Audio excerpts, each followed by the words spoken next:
सीकर संभाग व नीमकाथाना जिले की बहाली की मांग को लेकर सीकर जिला मुख्यालय स्थित कोर्ट के बाहर चल रहे अभिभाषक संघ के कार्मिक अनशन व धरने पर आज 12वें दिन पूर्व कैबिनेट मंत्री एवं सीकर विधायक राजेंद्र पारीक अपने कार्यकर्ताओं के साथ धरना स्थल पर पहुंचे।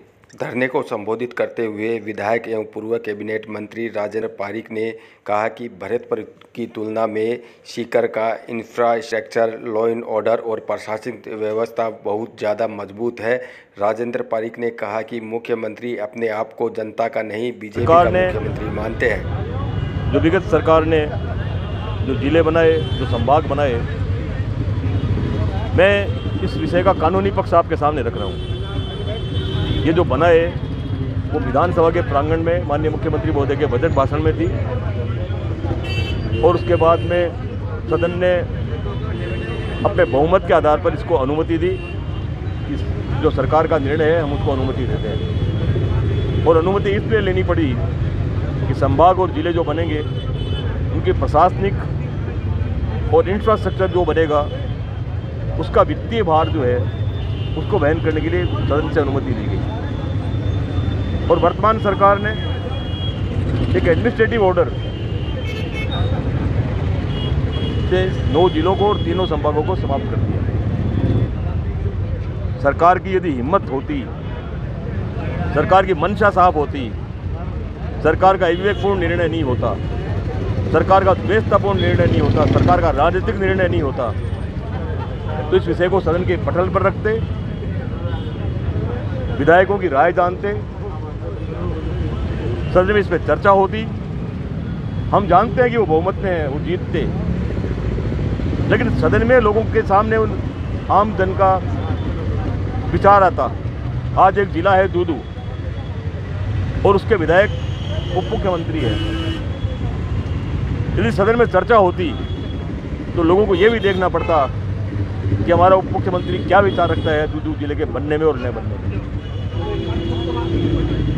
और इसी डर से कि जिन जिलों में बीजेपी है उन जिलों को निरस्त किया गया है, वहाँ के लोगों तक ये संदेश जाता कि हमारा चुनिंदा विधायक हमारा जिले बनने के खिलाफ है।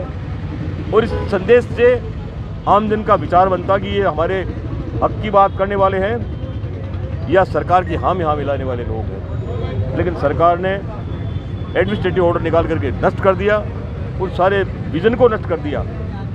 मुख्यमंत्री एक स्टेट्समैन की भांति अपना काम करते, पूर्ववर्ती सरकार के बनाए हुए जिलों को मान्यता देते, उनमें यदि कोई कमी थी तो उसका पूरा करते, एडमिनिस्ट्रेटिव और फाइनेंस की कोई इंफ्रास्ट्रक्चर की कोई जरूरत थी तो उसको पूरा करते, बजाय इसके कि उन्होंने इनको निरस्त कर दिया। और ये बड़ी वेदना का विषय है कि आज जो समाज का वर्ग, जो वकील साहिबान यहाँ पे धरने पे बैठे हुए हैं, जो क्रम से अनवरत अनशन कर रहे हैं, इनका जगह ये स्थान नहीं है कि जहाँ बैठ करके अनशन करें। इनकी जगह वैचारिक अपनी जो वो है शक्ति, उसके आधार पर लोगों को रिलीफ दिलाने के लिए कोर्ट में जाकर के अपने विचार रखने की जगह है ये। इनको यहाँ बैठना पड़ रहा है, इससे ज़्यादा लज्जाजनक बात कोई नहीं हो सकती।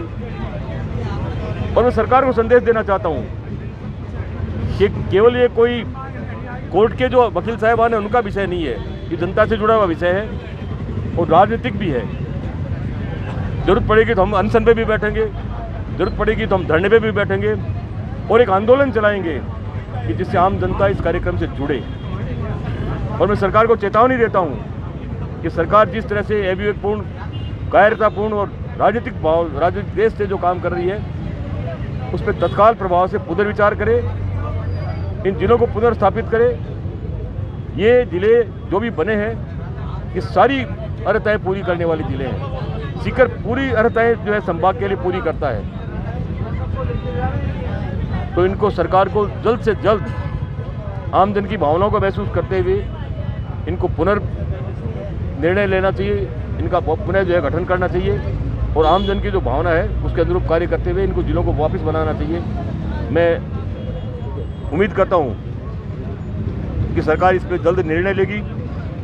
और जो मेरे साथी वकील साहिबान जो यहाँ पे बैठे हुए हैं, हमारे युवा साथी भी हैं, उनका दोस्त है, और हमारे पुराने साथी भी जो हैं वो भी यहाँ पे बैठे हुए हैं। मैं उनका हौसला देख करके मैं स्वयं जो है अभिभूत हूँ इस बात के लिए और मेरा स्वयं का ये मन करता है कि ये अपने आप को अकेला नहीं समझे और हम सब इनके साथ हैं, पूरी जनता सीकर की इनके साथ है, जहाँ भी जरूरत पड़ेगी हम इनके साथ हैं। विधानसभा में संसदीय कार्य मंत्री ने कहा है कि 10 लाख की आबादी का एक योग्यता रखी है जिले के लिए, तो क्या आपको लगता है नीमका थाना में? देखिए, वो जो कुछ ही बोलता है उसके साथ एक पर्ची लिखी होती है, उस पर्ची को ही बोलता है वो आदमी। 10 लाख का निर्णय और 12 लाख का निर्णय।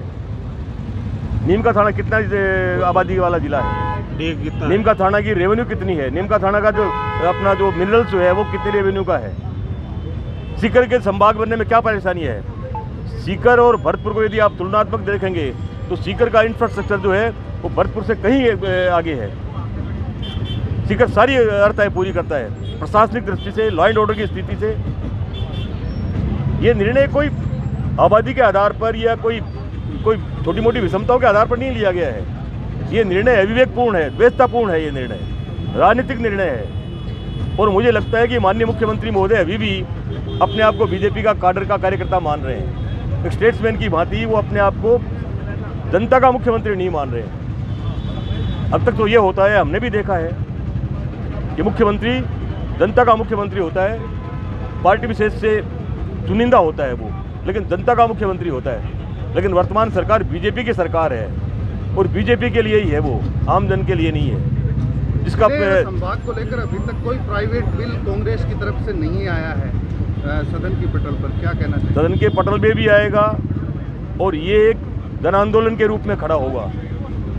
सदन के पटल पे यदि सरकार में थोड़ी भी गलत होती तो सदन के पटल पर जब माननीय पूर्व मुख्यमंत्री गहलोत साहब ने जब सदन के पटल से इसका निर्णय किया, सदन से इसको अनुमत कराया, तो सरकार में हिम्मत होती तो सरकार सदन में रखती, इसको एक अध्यादेश के जरिए इसको निरस्त करती कि जो पूर्व में जो जिले बने थे उनमें ये कमियां है, इसलिए इसको हम हटा रहे हैं, ताकि वहाँ के विधायकों को भी लगता, वो भी अपनी बात रखते कि उनका निर्णय सही है या गलत है। सरकार खतरे में पड़ जाती। सरकार के जो एमएलए हैं वो उनके विरोध में खड़े होते हैं, वहाँ पर वो अपनी बात रखते हैं, क्योंकि उनको पता है कि अपने क्षेत्र की जनता को जाके क्या कहोगे। और दूदू का मुख्यमंत्री जो उप मुख्यमंत्री है प्रेमचंद बेरवा, वो क्या कहेगा जाकर के दूदू में कि मैं सरकार में बैठा हूँ और सरकार का जो निर्णय है मैं उसकी पालना करता हूँ, दूदू को जिला नहीं बनाना चाहिए। ठीक है।